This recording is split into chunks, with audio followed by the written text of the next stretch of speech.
Hi guys, we're gonna make some, what the?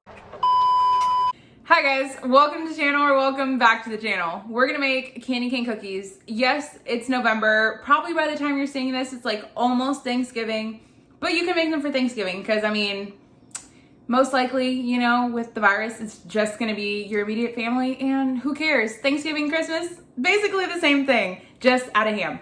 But we're gonna make these and I'm excited for them. I'm literally excited for like everything I make, but I grew up making these. My mom, Heard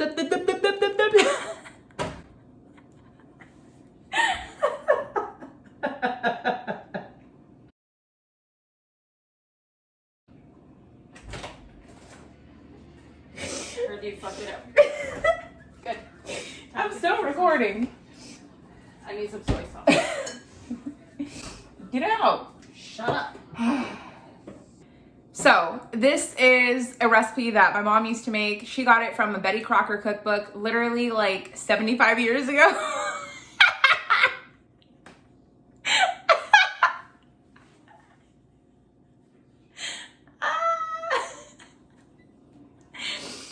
Whew. I'm having so much fun filming this video. Oh my goodness, that's hilarious. But I grew up eating these cookies and they're great. So let's make it. What the? So I'm gonna do this cookie recipe in my stand mixer because it's so much easier, but you could do this by hand. That is the first way I learned to make it. So I have half of a cup of some vegetable shortening. This is Crisco. I'm sure there are other brands. So half a cup of that. Don't worry about that being melted. And then I have a half a cup of, this was the Lewis Road Creamery. The packaging is so ripped, but half a cup of some melted butter. I wish you guys were on the other side so the angle would be so much better, but you guys know what butter looks like. Then to the butter, I'm gonna add 1 cup of some powdered sugar. Don't worry about sifting it, it's completely fine.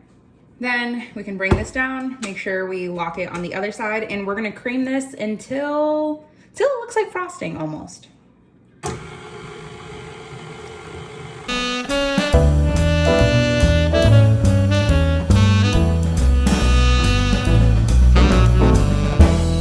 Then to this mixture, we're gonna add 1 egg. Then along with adding the egg, I'm gonna add some almond extract. This is essential. Like literally, forget all the other ingredients. This is what you need. Almond extract gives it the signature candy cane taste, if that makes any sense.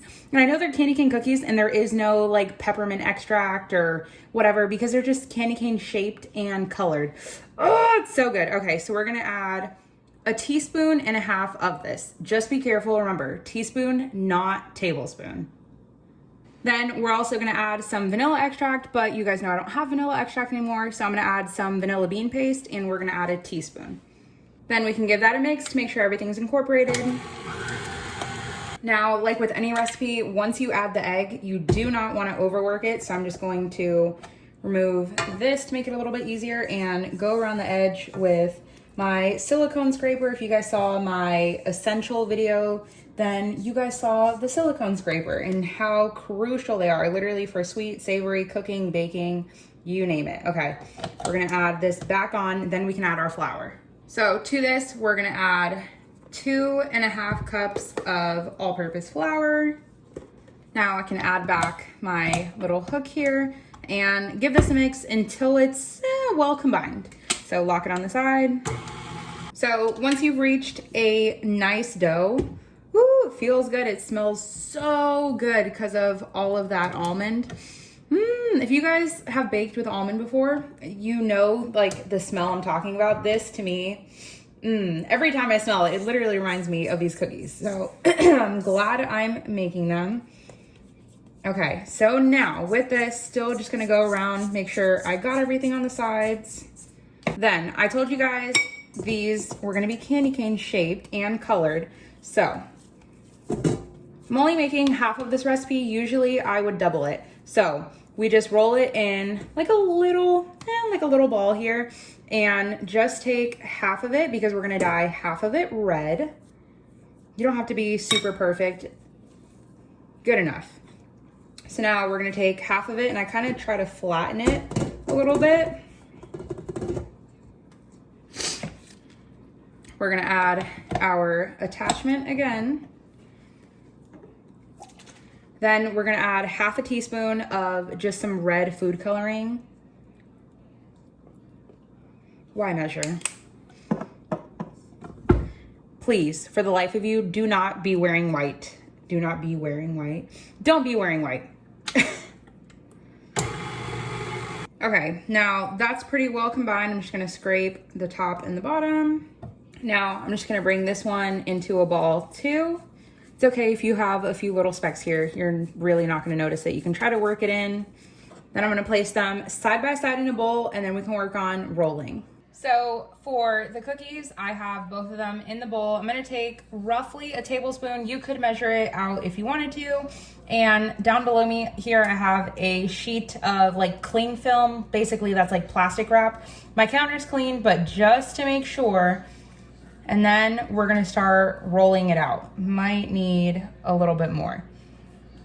And realistically, it just goes based off of how big or how small you want your cookies to be.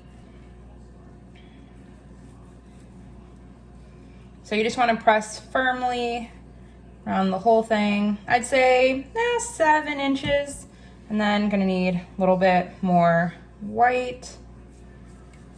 Now, obviously this is just for design, not for taste. So if you wanted to make them into little ball cookies, you absolutely could. It's kind of easier if you start with one hand and then kind of work your way to 2. If it starts to break in the middle, the dough is super forgiving because of all the butter and the shortening. Just press it together. Like I said, press it together. And of course, you could always let them chill in the fridge, which probably would have been a little bit better because it's already hot because I'm baking and it's hot in Texas. So then you're just gonna kind of roll them on top of each other. Now, I probably should have let the dough chill in the fridge, but I'm just gonna roll, and then I think just to make it a little bit easier, literally just roll it together, but kind of turn it as you're going so the spiral's still working. Then we just do a little hook this way, and you have your candy cane. Now you're gonna throw them in the oven at 375 for 10 minutes.